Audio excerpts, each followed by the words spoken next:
ትንሽዬ ሀገር ናት፣ ጭብጥ የማትሞላ ዜጎቿ ግን ልጥጦች ናቸው። እዚህ በመንገዳችን ከምናገኛቸው 15ቱ ሰዎች መካከል አንደኛው ሚሊዮነር ነው። ለፍቶ መስራት ግን አይወዱም። ተግተው መስራት ግን ምርጫቸው ነው። ከሳምንቱ ቀናት 2ቱ ቀናት በምንዳችን ብለው በእጃቸው ስራ አይነኩም። 5ቱንም ቀናት እንደው ይሁን ብለው ለ8 ሰዓታት ብቻ ስራን ይሰራሉ። በዚች ሀገር ኑሮን ላሻሽል ብለው በሌላኛው የዓለም ክፍል እንደለመዱት 2 ወይም 3 ስራ ለስራ ብለው ልቦት ቢነሳ በህዝቦቿ ፊት ነውረኛ ሊባሉ መንግስትም ጥጋበኛ ብሎ በታክስ መዶሻ ሊኮረኩሞት ይችላል። ሀገሪቱ ዜጎች የምን በወጣቸው በትራንስፖርት ሰበብ ቅንጡ መኪናዎችን እየነዱ ለምን ይደክሙብኛል ብላ በመላው ሀገሪቱ ሁሉንም የህዝብ ትራንስፖርቶች ነፃ ያደረገች የምድራችን የመጀመሪያዋም ብቸኛዋም ሀገር ነች። የአውሮፓ ፍጹም ሰላማዊ ሀገር ብትሆንም 900 ብቻ ቋሚ ወታደሮች ነው ያሏት። እንደው ምናልባት ከተወረርኩኝ ብላ ደግሞ 1000 ዜጎችን ውትድርና ሰልጥና በተጠባባቂነት አስቀምጣለች። ይቺ የእንጀራ እንጎቻ የምታክል ሀገር የአውሮፓ ሀብታሙ ሀገር ስትሆን የሀብት ጉዞዋ ግን የጥቂት ዓመታት ታሪክ ብቻን ያዘ ጨቅላ ነው ይባላል። ከ19ኛው ክፍለ ዘመን በፊት ዜጎቿ የሚላስ የሚቀመስ የሌላቸው ምስኪን ነዳያን ነበሩ። ትንሽዬ የቆዳ ስፋትና ትንሽዬ የህዝብ ቁጥር ያላት ይቺ ሀገር በጂዲፒ ፐር ካፒታል የዓለማችን ቁጥር 1 ሀብታም ሀገር ሆና ተቀምጣለች። ውድ የቻናላችን ቤተሰቦች ዛሬ ወደ አውሮፓ ተጉዘን የምድራችን ሀብታሟን ሀገር ሉክዘምበርግን እንጎበኛለን። በዚህች አስደናቂ ጉዟችንም ከዓመታቶች በፊት ድሃ የነበረችው ሉክዘምበርግ በአጭር ጊዜያቶች ውስጥ እንዴት የዓለማችን ቁጥር 1 ሀብታም ሀገር እንደሆነች ሚስጥሩን ሹክ እንላችኋለን። የዜጎቿን የቅንጦት አኗኗርም በስፋት እናስቃኛችኋለን። ቻናላችንን ሰብስክራይብ እያደረጋችሁ እስከ መጨረሻው አብራችሁን ተጓዙ።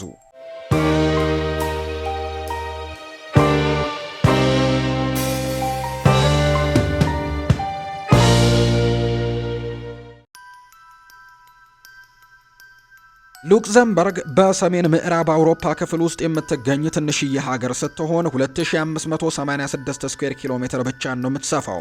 ይቺ ትንሽዬ ሀገር በሶስት ሀገራቶች ብቻ የምትዋሰን ሲሆን በምዕራብና በሰሜን በኩል ከቤልጅየም ጋር፣ በምስራቅ በኩል ደግሞ ከጀርመን ጋር እንዲሁም በደቡብ በኩል ደግሞ ከፈረንሳይ ጋር ትዋሰናለች። የሉክዘምበርግ ሰሜናዊ ክፍል ውብና ማራኪ በሆኑ ተራራማ ቦታዎችና ጥቅጥቅ ያሉ ደኖች የተሞላ ነው። ከዚህም ጋር ተዳምረው ጥንታዊ ግርማ ሞገስን የተላበሱ መንደሮች ለሴኮንዶች ዓይንን የሚያስነቅል ውበትን ተጎናጽፈው ይገኛሉ። ደቡባዊ ክፍሏ ደግሞ በተለያዩ ማራኪ ሸለቆች፣ ጥንታዊነትን በተሞሉ አስደናቂ ኪነ ህንፃዎች ከዘመናዊ ከተሞቿ ጋር ታጅበው የሚገኙባት አጂብ የምታስብል ቆንጅዬ ሀገር ናት። ሀገሪቱ ከ963 ዓመተ ምህረት ጀምሮ እንደተጸነሰች ታሪኩ ያስረዳል። በጊዜ ሂደትም የአውሮፓ እጅግ በጣም ተፈላጊ የጦር ምሽግ ቦታ ለመሆንም በቃች። የቀደመችው ሉክዘምበርግን በእጃቸው ለማስገባት ብዙ ሀገሮች ጦር ሰንቀው ተዋግተዋል። ስትራቴጂክ ቦታነቷንም በመላው አውሮፓ መታወቅ ሲጀምር አይበሌዋ የጦር ምሽግም የሚባል ቅጽል ስምን ጭምር ወጥቶላት ነበር። ኋላ ላይም እንደ አውሮፓያኑ አቆጣጠር በ1815 ናፖሊዮን ከወደቀ በኋላ ሉክዘምበርግ የኔዘርላንዱን ንጉሥ ዊሊያም ሶስተኛን በመሳፍንትነት እስከ 1849 እያስተዳደራት ቆይቷል። ከዊሊያም ሶስተኛ በኋላም የተለያዩ ነገስታት የአስራት ሀገራቸው አድርገው በመሳፍንትነት አስተዳድረዋት ቆይተዋል። ይህም የአገዛዝ ስርዓቷ አሁንም ድረስ ያለና ዛሬ ላይም ግራንድ ዱኬ ሄንሪ ሄድ ኦፍ ስቴት ሆኖ በመሳፍንትነት የተሰየመባት ብቸኛዋ የምድራችን ሀገር ናት።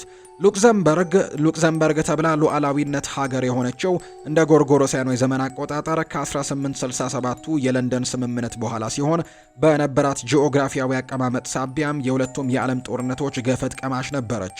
ከሁለተኛው የዓለም ጦርነት በኋላ በአውሮፓ ቀጠና ውስጥ ከፍተኛ ንቅናቄን በመፍጠርም የአውሮፓ ህብረት፣ የኔቶ እንዲሁም የተባበሩት መንግስታት መስራችና አባልም በመሆን ቁልፍ ሀገር ለመሆን በቅታለች።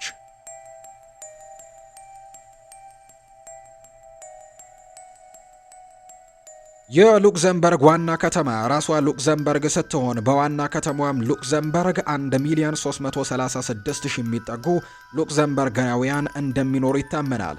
መዲናዋ 51.73 ስኩዌር ኪሎ ሜትር የሚሆን የቆዳ ስፋትን በመያዝ ከመላው የሀገሪቱ የቆዳ ስፋት 2 ከመቶ የሚሆነውን ድርሻ ተቆናጣ ትገኛለች። ዋና ከተማዋ በዩኔስኮ ቅርስ ጥበቃ ስር የምትገኝ ስትሆን በተለያዩ ጥንታዊ ህንፃዎችና ማራኪ ሸለቆችም የተሞላች ናት። በሌላኛው ገጿ ደግሞ ዘመናዊ ኪነ ህንፃዎችን የያዘች ስትሆን የቀደመውን ዘመን ከዛሬ ጋር አስታርቃ ያዘች ድንቅ ከተማም ይለዋታል። በመዲናዋ ጥቅጥቅ ያለ ደንን ጨምሮ በ1613 እንደተገነባና ለ400 ዓመታትም ወይ ፍንክች ሳይል ውበቱን ጠብቆ እንደኖረ የሚነገርለት የሮተርዳም የሮማ ካቶሊካዊ ቤተክርስቲያን በጎብኚዎች ዘንድም ከሚጎበኙ መካከል አንደኛው ነው። አለፍ ስንል ደግሞ ለሁለተኛው የዓለም ጦርነት መታሰቢያ የሆናቸው ዘንድ ካደን ሌዲ ስቴት የተባለው ሉክዘምበርጋውያን የሰየሟት ሐውልትንም እናገኛለን። አነስተኛ ቁጥር የህዝብ ብዛት ያላት ሉክዘምበርግ እንደ ዛሬዋ የከበርቴዎች መናኸሪያ ከመሆኗ በፊት በብዙ ችግሮችና ውጣ ውረዶች ውስጥ ያለፈች ጠንካራ ህዝቦች ያሉባት ሀገር ነች። በተለይም በሀገሪቱ የዓለም ጦርነቶች አሳሯን በልታለች። አስማት አይደለም። ነገር ግን ሉክዘምበርግ የዓለማችን ሀብታም ሀገር ለመሆን የፈጀባት 100ና 150 ዓመታቶች ብቻ ናቸው። ታዲያ 150 ዓመታት ቀላል ነው ወይ ያሉኝ እንደሆነ ለአንድ ደንደን ያለ ከተማ ለምታክልና ዝቅተኛ የህዝብ ቁጥር ላላት በተጨማሪም በሀያላን በመከበቧና በሀገራችን አባባል እንደምንለው በዝሆን እርግጫ የሚጎዳው ሳሩ እንደመሆኑ ዙሪያን በከበቧት ሀገራቶች የጦር ሽኩቻ እሷም ገፈት ቀማሽ ለሆነች ሀገር ይሄ ትልቅ ስኬት መሆኑን በድፍረት መናገር ይቻላል። የሉክዘምበርግ የሀብት ግስጋሴ የጀመረው በ19ኛው ክፍለ ዘመን መገባደጃ ላይ ነበር። በወቅቱ ኢንዱስትሪ ሪቮሉሽን በደንብ ተፋፍሞ ነበር። በጊዜው ዘርፉ ከሚፈልጋቸው ግብአቶች ዋነኛ የነበረው ብረት እንደ ዛሬ ቻይና ሳትቆጣጠረው በፊት በሉክዘምበርጋውያን እጅ ነበር። በወቅቱ ሀገሪቱ ብዛትና ጥራት ያላቸው የብረት ምርቶችን እያመረተችም ለዓለም ገበያ ማቅረብ ጀመረች። ይህም በጊዜው የነበረውን የብረት አቅርቦት ጥማትም በፍጥነት እንድትሞላ አደረጋት። ሀገሪቱ ከፍተኛ ሽያጭና ከፍተኛ ገቢን ማግኘትም ተያያዘችው። በዚህም የተጀመረው የሀብት ጉዞዋ ኋላ ላይም ባመቻቸችው ዝቅተኛ የታክስ ሬት ስትራቴጂና በፋይናንስ ዘርፍ ባሳየችው አስደናቂ እድገትም በብዙ ዓለም አቀፍ ድርጅቶችም የአይን ማረፊያና መቀመጫ እንድትሆንም በማድረግ የሀብት ማማ ላይ አስቀምጧታል። የምድራችን ሀብታሙ ሀገር ህዝቦች ስራዋን በጠዋት መጀመሪያ አይወዱም። ሱቆቻቸውን አረፋፍደው ነው የሚከፍቱት። አረፋፍደው የከፈቱትም ሱቅ አምሽተው ለመስራት ፍቃደኛ አይደሉም። ነገር ግን ከበርቴዎች ናቸው። በመግቢያ ላይ እንደጠቀስኩት በመንገድ ላይ ከምናገኛቸው 15 ሰዎች መካከልም አንደኛው ሚሊዮነር ነው። የተቀሩት 14ቱ ደግሞ ድሃ የሚባሉ አይደሉም። አብዛኛው ከፍተኛ የኑሮ ደረጃን ተቆጣጥሯል የሚባለው የዓለማችን ህዝብ አኗኗር የሚኖሩ ናቸው። በሀገሪቱ ከ65 እስከ 70 በመቶ የሚሆነው ሰራተኛ ኃይልም የሉክዘምበርግ ዜጋ አይደለም። እንደምታስቡት ስደተኛም አይደሉም። ከጎረቤት ሀገራቶች ጧት ድንበር አቋርጠው መጥተው ማታ ደግሞ ስራቸውን ሲጨርሱ ወደ ሀገራቸው የሚመለሱ እንጂ። በመላው ሀገሪቱ በሳምንት 5 ቀናት በቀን ደግሞ ለ8 ሰዓታት ብቻ ነው ስራ የሚሰራው። የኑሮ ውድነቱ ነገር የማይቀንመስ ቢሆንም ዜጎቿ ግን በሚያገኙት ገቢ ኑሯቸውን ተንደላቀው ነው የሚመሩት። ሉክዘምበርግ በተቀረው የዓለም ክፍል ማለትም አብዛኛው ጊዜ እንደነ አሜሪካ ባሉት ሀገራቶች እንደተለመደው ለ2 እና ለ3 ስራ ምቹ አይደለችም። አሻፈረኝ ብለው የሰሩ እንደሆነ ደግሞ የመንግስት ታክስ አይቀመስም። በተጨማሪም የሀገሪቱ የተለመደው የስራ ሰዓትና የስራ ባህል ውጤታማ አያደርግም። ሀገሪቱ የሸንገን ቪዛን መስራችም ሀገራቶች መካከል አንዷ ሀገር እንደመሆኗ ዜጎች በፓስፖርታቸው 29 የአውሮፓ ሀገራትን ለ90 ቀናት ያለ ቪዛ መጎብኘት ይችላሉ። የሀገሪቱ ፓስፖርት ጠንካራ ሲሆን አብዛኛው ጊዜ ግን ከዓለም ፓስፖርቶች ደረጃ መካከል 3ኛ ወይንም 4ኛ ስፍራ ላይ ሰፍሮ ነው የሚገኘው። በሉክዘምበርግ ቋሚ ዜግነት ለማግኘት በቀላሉ መንገድ ሉክዘምበርግ ከሆነ ዜጋ መወለድ ነው። ከዚህ ውጭ ያለው አማራጭ ረጅም ሂደትን የሚፈጅና በብዙ ውጣ ውረዶችም የሚገኝ ነው። በዚህ ሰዓትም 150 የሚጠጉ ኢትዮጵያውያን በሉክዘምበርግ ይኖራሉ። በመላው ሉክዘምበርግ ፈረንሳይኛ፣ ጀርመንኛና ሉክዘምበርጊሽ ኦፊሻላዊ ቋንቋዎች ሲሆኑ እንግሊዘኛ ደግሞ ለመግባቢያነት ያክልም ይጠቀሙበታል። ፍጹም ሰላማዊ ሀገር የሆነችው ሉክዘምበርግ ለድንበሬ ዘብ ይሆኑኛል ብላ የምትኮራባቸው 900 ወታደሮች አሏት። በጉልበታሞች ሀገር መከበቧና የኔቶ አባል ሀገር መሆኗ ደግሞ ሌላኛው መተማመኛ ጡንቻዋ ነው። ለዚህም ይመስላል ዝቅተኛ ታክስ ከማቅረቧ በተጨማሪ ሰላማዊነቷን ተማምነው ግዙፎቹ የዓለማችን ተቋማት መቀመጫቸውን በሀገሪቱ ያደረጉት። ዜጎቿ በስራ ላይ የሚያጠፉት ጊዜም ትንሽ እንደመሆኑ ጠንካራ ቤተሰባዊና ማህበራዊ ትስስርም አላቸው። አብዛኛውን የህይወታቸውን ክፍልም በጋራ ያሳልፋሉ። በሀገሪቱ አንድ እናት ልጅ ስትወልድ 1 ዓመት ሙሉ የስራ ፍቃድን ታገኛለች። አባትም ሚስቱን እንዲከባከብና ከተወለደው ልጁ ጋርም ጊዜ እንዲያሳልፍ 6 ወር ከ10 ቀን እረፍት ያገኛል።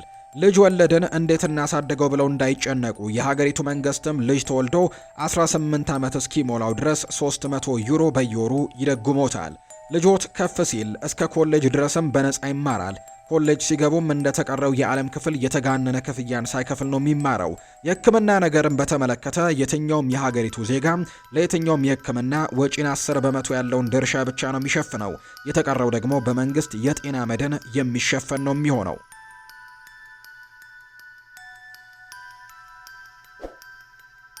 በሉክዘምበርግ እንደ አውሮፓውያኑ አቆጣጠር ከ2020 ጀምሮ መንግስት ከሚያቀርባቸው ብስክሌቶች ውጪ በሀገሪቱ ክልል ውስጥ የሚገኝ የትኛውም የየብስ ትራንስፖርት ነፃ ነው። ፈጣንና ቀልጣፋ የሆኑት የኤሌክትሪክ ባሶችና ባቡሮች በመላው ሀገሪቱ ያለምንም ክፍያ ዜጎችን ወደ ፈለጉበት ቦታ ማጓጓዝ የዕለት ተዕለት ስራቸው ነው። መንግስትም በግል ትራንስፖርት መብዛት የሚፈጠረውን መጨናነቅና የአየር ብክለትን ለማስወገድ የግል መኪናዎች ላይ ከፍተኛ ቀረጥን በመጣል እንዲሁም ኢንሹራንስና እንደ ፓርኪንግ ያሉ ወጪዎችንም ውድ በማድረግ ዜጎችን ወደ ህዝብ ትራንስፖርቶች ተጠቃሚነት መሳብ ችሏል። ትላንትና በብረት ንግድ ላይ የተጀመረው የሉክዘምበርግ ኢኮኖሚ ዛሬ ላይ በዋናነት በፋይናንስ ዘርፍ መሪነት ይዘወራል። የጥንት የጧቱ የብረት ንግዷ ዛሬም ድረስ ቀጥሎ ሀገሪቱ በዓመት 58 ሚሊዮን ሜትሪክ ቶንም ለዓለም ገበያ ታቀርባለች። ሰላማዊ ሀገር በመሆኗና ምቹ የታክስ ስርዓትም ስላላትም የተለያዩ ዓለም አቀፍ የቴክኖሎጂ ተቋማት መቀመጫቸውን በሀገሪቱ አድርገው ኢኮኖሚዋን ይደግፋሉ። እንደ 2025 የዓለም ባንክ መረጃ መሰረትም የሉክዘምበርግ ጂዲፒ 100.6 ቢሊዮን የአሜሪካን ዶላር ሆኖ የተመዘገበ ሲሆን የዜጎቹ አማካይ የነፍስ ወከፍ ገቢ ደግሞ በመቶኛ ሲሰላ 146800 የአሜሪካን ዶላር ሆኖ ሰፍሮላቸዋል። የዛሬ ጉብኝታችንን ከማጠናቀቃችን በፊት ስለ ሉክዘምበርጋውያን አንድ ነገር ልበላችሁ። የሀገሪቱ ዜጎች የፈረስ ስጋንና የጥጃ ጭንቅላትን ስጋን በፍቅር የሚወዱና አጣጥመው የሚመገቡ ህዝቦች ናቸው። 16 ከመቶ የሚሆኑት ዜጎቿ ሚሊዮነር በሆኑባት ሉክዘምበርግ ዜጎቿ በቤቶቻቸው ጣራ ላይ የፀሐይ ብርሃንን ተጠቅመው ሙሉ የኤሌክትሪክ ፍጆታቸውን እንዲሸፍኑና የተረፋቸውንም ለመንግስት እንዲሸጡ ያመቻቸችም ብልሃተኛ ሀገር እንደሆነች ይነገራል። ውድ የቻናላችን ተከታታዮች የዛሬ ጉብኝታችን እዚህ ላይ ነው የሚያበቃው። በቀጣይ መርሃ ግብራችን እስከምንገናኝ ቻናላችንን ሰብስክራይብ እንዲሁም ቪዲዮን ላይክ እያደረጋችሁ አበረታቱን። መልካም ጊዜ ይሁንላችሁ።